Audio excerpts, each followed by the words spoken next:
Bonsoir, merci de nous suivre sur Al24 News, la chaîne internationale algérienne, et merci de nous suivre dans cette émission Objectif Ciné.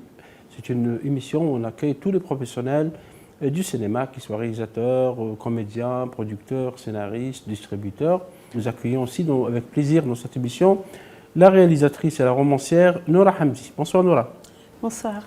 Noura Hamdi fait partie du comité de sélection des projets soumis au festival Annaba Industrie, parce que cette année, ce festival a décidé de financer ou de contribuer au soutien de projets de films, comme pratiquement la plupart des festivals de cinéma à travers le monde. Et donc, Noura, vous avez eu cette mission de pitcher, si vous voulez, de choisir des films ou des projets de films proposés. C'est une première pour vous, vous avez l'habitude de le faire? Je suis souvent jury, oui. Mais alors là, c'était très délicat parce qu'il y a de l'argent pour que les projets de long métrage puissent se faire. Oui. Et donc, c'est une responsabilité assez importante. Assez lourde. Oui, oui, très très lourde. Et puis, il y avait beaucoup de très beaux projets. Et faire un choix, il y avait le développement et la post-prod. Oui. Et c'était pas facile. Oui. Bien sûr, on ne va pas aller dans le détail puisque plus tard, on saura quel est le projet qui a été choisi. Je voudrais avoir votre opinion sur ça, sur cette idée d'un festival qui contribue à la production, à la post-production, à l'écriture d'un film ou d'un projet de film. Est-ce que c'est une bonne chose? Parce qu'actuellement, on a vu certains festivals à travers le monde qui le font. Effectivement, je pense que c'est très bien pour les réalisateurs et pour les producteurs également, pour que les projets puissent exister. Et souvent les films d'auteur, disons que dans les films indépendants, il y a beaucoup de films qui ont des points de vue très forts, avec des sujets qu'on doit défendre. Et je pense que c'est une bonne chose qu'on leur donne de l'argent, en tout cas, pour qu'ils puissent exister. Parce que c'est des sujets, quand même, qui sont importants. Et vous qui êtes en France, qui avez fait déjà 3 longs métrages, comme oui. Des poupées, des anges, La maquisarde et La couleur dans les mains, un film, entre parenthèses, qu'on a vu ensemble oui, à Saïda en 2024 au Festival national du film et de littérature de la femme. Pour les films long métrage en France, puisque vous êtes établie, vous êtes algérienne, d'origine algérienne établie en France, est-ce que c'est facile d'avoir des financements en France actuellement pour des films de ce genre? Non, c'est pas facile. Par ailleurs, moi je défends un cinéma où j'aborde tout le temps les origines maghrébines, parce que je pense que dans le paysage français, pour la diversité, je fais exister des personnages qu'on n'a pas l'habitude de voir en France, et je n'ai pas envie d'avoir des personnages relayés au second rôle. Oui. Et moi, je me bats depuis le début, depuis Des poupées et des anges, pour que les premiers rôles soient français, d'origine maghrébine, et avec des rôles au même titre que des stars pourraient avoir. Donc ça, c'est ma mission. J'ai écrit des romans, j'ai réalisé des films pour ça, pour créer la diversité et pour faire exister d'autres profils, notamment les femmes. Et les femmes ou les maghrébins dans le cinéma français, est-ce que vous pensez qu'ils sont entourés de clichés, est-ce qu'ils sont pratiquement réduits au même rôle? Parce que la femme maghrébine, par exemple, dans les films français, c'est surtout la maman qui est dans les cuisines, qui prépare le couscous, ou la femme qui est un peu écrasée. Est-ce que cette image du maghrébin dans le cinéma français, parfois elle est souvent négative? Souvent c'est les jeunes qui sont dans les quartiers, qui cassent les voitures ou qui brûlent, etc. Est-ce que vous pensez qu'il y a une très mauvaise image du maghrébin dans le cinéma français dans son ensemble? Ah oui. J'ai fait les films pour ça, pour changer les codes, même si j'ai dû passer par là pour avoir les financements, parce que mon premier film était une coproduction France 2, il y avait le CNC, donc il y avait de l'argent. Oui. J'ai joué un petit peu le rôle, parce que c'est également, sinon on ne trouve pas le financement, mais j'essaie de bouger les lignes en prenant vraiment des stars comme Leïla Bekti, Samina Nasseri. Léa Seydoux aussi? Léa Seydoux, tout à fait. Dans Des poupées et des anges. Samuel Le Bihan dans Des poupées. C'était en 2008. C'était en 2008 et ensuite il est passé à la télé. Mais justement, c'était entre Paris et la banlieue, mais je voulais montrer une autre image de femme justement. Et là, dans ce film-là, tous les premiers rôles sont d'origine maghrébine. Donc c'est une famille maghrébine différente. Alors moi, j'ai pas de problème si on traite de la violence, ça, c'est le cinéma pour moi. Quand on regarde les films de Coppola, ils traitent de tout ça. Ça, c'est cinéma pour moi. Mais simplement, j'en ai assez de voir tout le temps les mêmes clichés. Donc, j'essaye de bouger de l'intérieur les personnages. Mais moi, j'aime beaucoup le drame, parce que je pense que c'est cinématographique. Mais oui, effectivement, moi, c'est Des Poupées des Anges 2008, ça a été mon bataille de... Baptême de feu. Un peu, oui. Oui, c'était votre premier long métrage qui a été suivi plus tard, enfin 12 ans plus tard quand même, par La Maquisarde, qui est une adaptation de votre propre roman. Effectivement, ça a été très très difficile à Maquisarde parce que c'est la guerre d'Algérie. Excusez-moi. Alors moi, j'ai la particularité d'adapter mes propres livres. Donc, on en parlera tout à l'heure. Mais... Ça, c'est bien vu ou mal vu. Donc, ça dépend. Ça dépend. Mais c'est vrai que j'aime bien maîtriser mes sujets. Et en fait, La Maquisarde, ça faisait très longtemps, puisque moi, j'ai découvert l'Algérie tardivement. C'est-à-dire, évidemment, comme beaucoup d'enfants immigrés, chaque été, les parents y vont. Moi, je ne suis pas retournée tout de suite parce que nous sommes une grande famille nombreuse, donc c'était très long. Mais j'ai vraiment découvert l'Algérie lorsque j'ai découvert le secret de ma mère, moi, pendant la guerre d'Algérie. Et c'est là où j'ai commencé le livre enquête, La Maquisarde. Et là, j'ai eu très vite envie d'en faire un film parce que je trouvais que le sujet des femmes dans la guerre d'Algérie, c'était un beau sujet. Absolument. Et c'est facile de convaincre les bailleurs de fonds quand on aborde la thématique de la guerre de libération nationale. J'en ai pas trouvé. Ouais, vous n'en avez pas trouvé. Disons que j'ai été retoquée plusieurs fois parce qu'on a dit guerre d'Algérie, sujet tabou en France. Je dis pourquoi c'est un fait historique, pourquoi ne pas l'aborder? Oui, mais ça va susciter des débats. Le cinéma est fait pour ça. Oui. Et donc je n'ai pas trouvé. En fait, on m'a demandé de faire des réécritures, ce que j'ai refusé. Qu'est-ce qu'il fallait enlever? Par exemple, fallait pas trop dire que c'était anticolonial. Ah. Et moi, je mettais en plus la colonisation, j'en parlais très clairement, et je parlais également des résistants au même titre que les résistants en France. Donc je mettais ça au même niveau. Et ça a créé des problèmes parce qu'il dit non, c'est pas pareil. Parce que je fais si, une résistance c'est une résistance. Bien sûr. Et je suis allée sur cette ligne-là qui a été refusée. Et donc, je suis très fan de Cassavetes. Le réalisateur américain John Cassavetes. Oui, je suis très fan de son cinéma. Et j'ai été à un moment donné, quand j'ai pas eu les financements, je me suis dit, tant pis, je ne vais pas faire le film. Et puis j'ai regardé une vidéo de lui en 1955 qui expliquait qu'il fallait faire des films indépendants contre Hollywood. Parce que c'était notre rôle, en tant que cinéaste, de forcer les portes. Et il l'a fait pour rien, il a fait ça avec une bande d'amis. Donc je me suis dit, il a réussi à faire un film qui s'appelle, son premier film d'ailleurs, sur le racisme. Et je me suis dit, en 1955, il a réussi à faire un film. Et nous étions en 2018. Je dis, je vais faire comme lui. Et donc je me suis lancée dans l'aventure et j'ai réalisé. J'avais quelques images d'archives, moi, d'Algérie. Ce que j'avais tourné quand j'ai fait les enquêtes, quand je suis retournée au camp de concentration où ma mère était enfermée, et j'avais filmé ça. Et puis ensuite, j'ai fait comme c'est un huis clos, puisque économiquement, fallait réduire le budget. Donc j'ai fait le huis clos en France, avec un bâtiment d'époque. Et puis la forêt, je l'ai tourné en France, dans l'Essonne. Tout le monde pensait que c'était en Algérie. Et j'ai intégré des images d'archives. Et c'est comme ça que le film s'est fait. Et très grande surprise, il a été très très bien accueilli. Oui, c'est un vrai succès.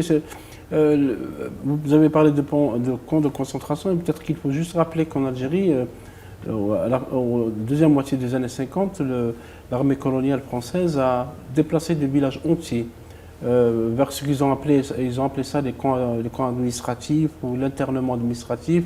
Il s'agissait bien de camps de concentration des villages entiers qui étaient donc soumis à une espèce de fermeture. Ils n'avaient pas le droit de sortir, il y a eu beaucoup de morts, beaucoup de victimes. Et c'est encore un tabou en France actuellement. Est-ce que vous pensez qu'il y a un complexe par rapport au passé colonial en France? Ah oui, ah oui. Ah oui, c'était vraiment... Je pense que c'est de pire en pire parce que déjà moi, quand j'ai commencé à dire qu'il y avait des camps de concentration, on m'a dit non, on ne pouvait pas dire ça. Ouais. Et donc moi j'ai sorti le rapport de Michel Rocard. Absolument. Qui dit que c'était vraiment des camps de concentration. Il a décrit la situation inhumaine qui était dans ces camps. Exactement. Et ça a touché des milliers et des milliers de personnes. Ah mais c'est... Moi déjà lorsque j'ai rencontré, quand j'ai découvert le camp de concentration qui est maintenant un centre de formation en Kabylie, lorsque j'ai vu c'est grand comme un village. Oui. Il y avait des fosses communes. Oui. Donc quand il y a des fosses communes, c'est un camp de concentration. Bien sûr. Donc c'est vraiment ce que j'ai découvert et je me suis dit, faut filmer ça, ça existe. Donc moi, j'avais aucun problème par rapport à ça parce que j'avais les images pour montrer non, ça existe vraiment. Donc évidemment, en France, ça a créé polémique, on ne voulait pas tellement en parler. On a commencé à en parler parce qu'ils ne pouvaient pas faire abstraction du rapport de Michel Rocard qui existait. Et donc, c'était d'ailleurs à la même période où, pour la première fois, un président français, qui est Emmanuel Macron, a quand même reconnu qu'il y avait que la guerre... Exactement. Un crime contre l'humanité, c'était en 2017 lorsqu'il était candidat à l'élection présidentielle pour le premier mandat. Voilà. Et donc, moi, je dis, bah voilà, lui-même, le président le dit pour la première fois. Donc effectivement, je suis très contente de l'avoir fait, mais voilà, le cinéma sert à ça pour moi. Oui, absolument. Ça sert aussi à faire avancer les débats, parce que les camps d'internement administratif ou les camps de concentration, il y avait beaucoup en Kabylie, il y avait dans la région de Kheuchla, dans les Aurès, dans plusieurs régions, surtout dans les zones montagneuses. L'administration coloniale pensait qu'en déplaçant les villageois dans des camps, ils allaient séparer les combattants du FLN, du Front de Libération Nationale, Armée de Libération Nationale, de la population. Mais cette politique a complètement échoué. Elle a fait beaucoup de victimes, mais elle a échoué. Vous avez parlé de complexe. Rappelez-vous, en 2010, quand il y avait le film de Rachid Bouchareb, Hors la loi, qui était sélectionné au Festival de Cannes. Vous avez vu comment la campagne qui a été menée contre Rachid Bouchareb, parce qu'il montrait à un moment donné les massacres du 8 mai 1945, quand l'armée coloniale française, avec des colons d'ailleurs, ont tiré sur la population. C'est-à-dire même dans le cinéma, parfois c'est compliqué d'aborder ce passé colonial. Vous avez fait aussi votre troisième film, votre long métrage, que nous avons vu ensemble, à Saïda, je rappelle, c'est La couleur dans les mains. C'est aussi c'est un roman, et là c'est vraiment une autre histoire. Mais il y a une femme, mais c'est une femme qui cherche à avoir l'équilibre entre son passé, son présent, qui a trouvé des difficultés à avoir des locations, etc. Parlez-nous un peu de ce sujet. Est-ce que c'est inspiré de faits réels ou est-ce que c'est une histoire fictive? À l'âge de 20 ans, je sortais des Beaux-Arts et donc je voulais faire ma carrière de peintre. Et donc là, très rapidement, pour moi, dans l'art, il n'y avait pas de frontières, c'était ouvert. Et donc là, je suis tombée sur un propriétaire qui avait mon nom arabe et c'était problématique. Donc, il m'a demandé de changer sur la boîte aux lettres. Dans ma vie, ça ne changeait rien du tout, j'avais tout le temps mon vrai nom. Mais sur la boîte aux lettres, parce que c'était un bâtiment, il y a beaucoup de racistes. Ils voulaient un nom français. Carrément. Oui. Et donc, moi, ça m'a beaucoup traumatisée, même si ça ne changeait rien, parce que j'avais toujours mon vrai nom dans la vie. Mais de voir tout le temps ce nom qui n'était pas le mien, ça m'a beaucoup perturbée. Et des années après, j'en ai fait un film. Je me suis dit, tiens, c'est intéressant la manière... Pour moi, c'était un peu une forme de colonisation, parce qu'on voulait, encore une fois, cacher les origines à travers un nom bien français. Et j'ai trouvé ça intéressant par rapport à l'art. Et puis, j'avais envie également de mettre un profil de femme artiste. Ouais. Qu'est-ce que c'est d'être une femme artiste au même titre qu'une femme qui serait française, de souche, on va dire, mais qui se positionne ainsi. Et le personnage est donc inspiré de moi, puisque j'ai été peintre avant d'être cinéaste. Le personnage joué par Kenza Moumou. Kenza Moumou, une jeune actrice qui sortait du théâtre. Et donc, elle va vivre la vie parisienne, mais avec le traumatisme. Tandis que là, je me suis également inspirée des années du terrorisme, parce que j'ai été très frappée dans les années... lorsque l'aéroport Ouari Boumediene a explosé. Mes parents étaient sous les décombres quand il explosait et à 5 minutes près, ils auraient pu mourir. Et je me souviens très bien parce que nous, on était en France, il n'y avait pas le portable à l'époque et on ne savait pas s'ils étaient encore là. Donc, et ça m'a beaucoup traumatisée. Je me suis dit, tiens, Et à cette période-là, ils ne sont plus retournés en Algérie parce que c'était évidemment la décennie noire. C'est un traumatisme aussi. C'est un traumatisme. en Algérie évidemment, Oui. et aussi pour l'immigration parce qu'ils ont été privés de ça. Et j'ai fait ce parallèle avec l'art, le nom changé, et puis ça a créé la couleur dans les mains. Dans les mains. Et vous avez vos 3 films, vos 3 longs métrages, les 3 sont inspirés de vos propres romans. Pourquoi? Est-ce que vous avez voulu un peu prolonger l'histoire racontée dans le roman, ou est-ce que vous aviez pensé dès le départ que le roman sera traduit en images? Non, à chaque fois je n'y pense pas, mais ce que je trouve très intéressant, c'est que de toute façon, un roman ne sera jamais un film.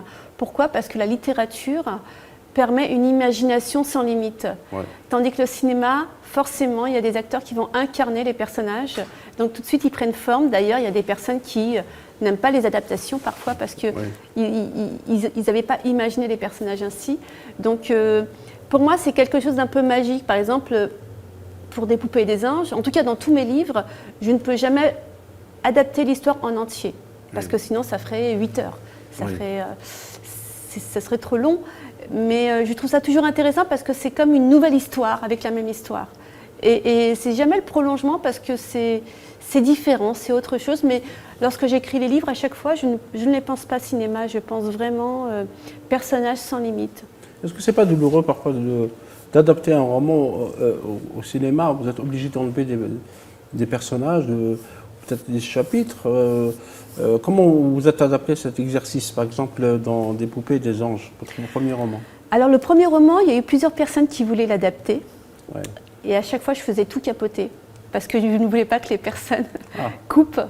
Et je me disais, si un jour c'est coupé, c'est moi qui le ferai.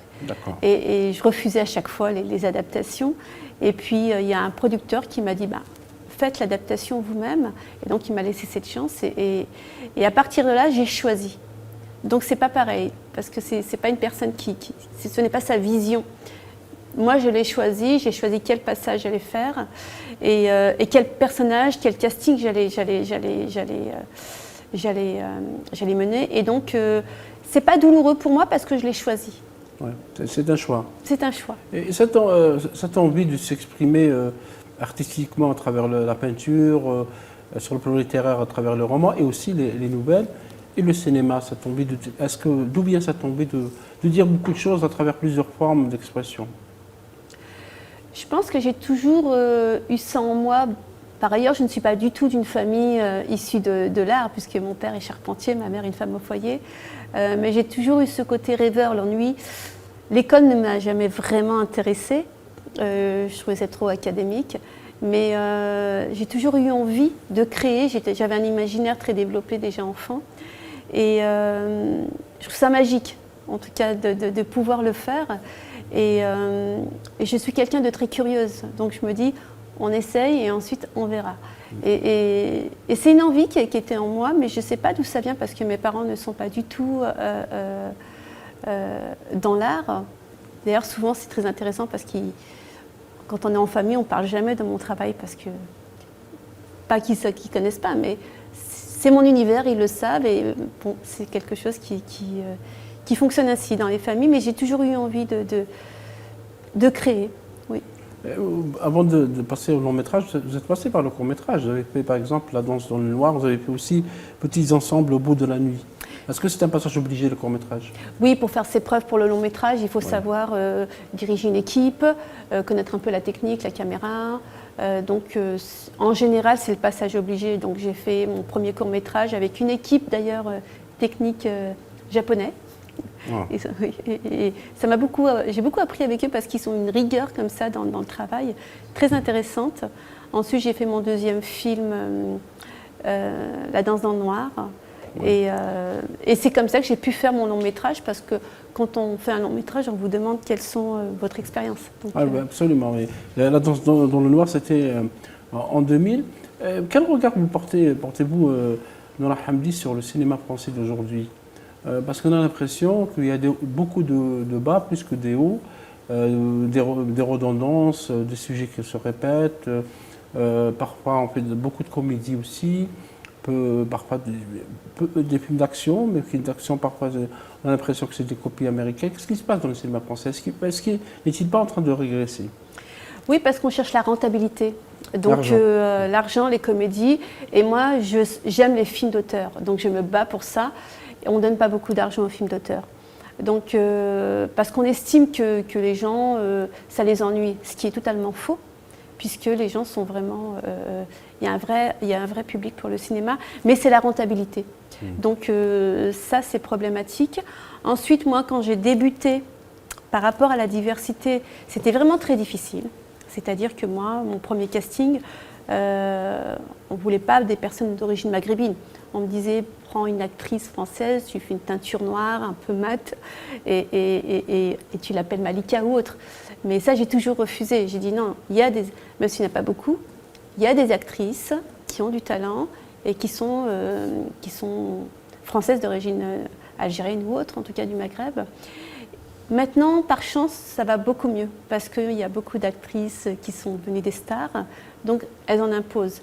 Même si il n'y a pas un équilibre encore, il y a quand même une vraie évolution. Et ça, c'est vraiment un combat que beaucoup de réalisatrices et réalisateurs font, en tout cas d'origine maghrébine, et c'est vrai que ça existe. Même les réalisatrices françaises ont du mal à s'imposer. Ce n'est que récemment qu'on a commencé à donner des prix à Cannes et d'autres festivals. C'était un milieu, le milieu de la mise en scène, réalisation, est très masculin. Pas uniquement en France, évidemment, c'est un peu à travers le monde. C'est très, très masculin et c'est très difficile. En termes de pourcentage, par exemple, c'est toujours, je crois que les femmes, c'est 20%. 20%. C'est vraiment très peu. Il faut vraiment se battre. Déjà, en tant que réalisatrice, en plus, quand on est réalisatrice d'origine maghrébine, il faut se battre encore plus. Femme et maghrébine en même temps, ça fait deux. Ah oui, oui, je mène ce combat. Mais par contre, par exemple, dernièrement à Cannes, je trouve ça très bien, c'est que maintenant dans la sélection, il faut que ce soit 50-50. Ah, la parité, oui. Oui, la parité, et le résultat est tout de suite formidable parce que ça fait un beau cinéma. Ouais. Et donc les femmes se retrouvent. De toute manière, on a tout à gagner à aller dans ce sens-là parce qu'il y a un public féminin. Et c'est vrai qu'il y a un équilibre qui va se créer, mais c'est vrai qu'on n'y est pas encore. C'est vraiment il y a plus de réalisatrices, mais ce n'est pas encore l'équilibre. Le prochain long métrage, vous travaillez sûrement sur un projet du 4e long métrage, pour avoir une idée? Alors j'en ai deux. J'aimerais bien faire un thriller policier, aller dans ce domaine-là. Donc j'ai un projet comme ça et j'en ai un autre projet, j'aimerais bien essayer, c'est une comédie romantique. Ouais. J'ai jamais encore fait ça parce qu'à chaque fois je fais des drames. Des drames. Et j'aimerais bien faire une comédie romantique, m'essayer, voilà. Moi j'aime beaucoup la création, j'aime pas répéter tout le temps les choses et c'est vrai que jusqu'à présent j'étais dans les sujets très dramatiques et là j'aimerais bien essayer ces deux sujets différents. Changer de registre. Pour moi, c'est plutôt un prolongement. Un prolongement. Parce que mon univers sera toujours le même, parce que je ne vais pas le traiter tel qu'on l'entend, mais aller sur des terrains, un autre terrain que je ne connais pas et que j'ai envie de conquérir. Vous parlez de littérature? Littérature, je suis en train de préparer un roman sur les migrants. Ah, très bien. Parce que je mène des ateliers aussi d'écriture dans des lycées. Et là, dernièrement, j'ai dirigé un atelier avec des mineurs isolés qui ne parlaient pas du tout français. J'ai été très perturbée et très touchée par ces gamins qui ont traversé la mer et qui viennent apprendre un métier à l'école et qui apprennent la langue. Et ça m'a beaucoup touchée. Noura Hamdi, merci. Merci à vous. Merci d'avoir accepté l'invitation d'Al24 News. Sûrement, on vous retrouvera à la sortie de votre prochain film. Peut-être qu'on le verra ici à Annaba ou dans d'autres festivals. Merci beaucoup, Noura. Avec plaisir. Merci beaucoup de m'avoir reçu. Et merci de nous avoir suivis sur Al24 News. Dans cette émission, on vous donnera rendez-vous dans une autre émission. Au revoir.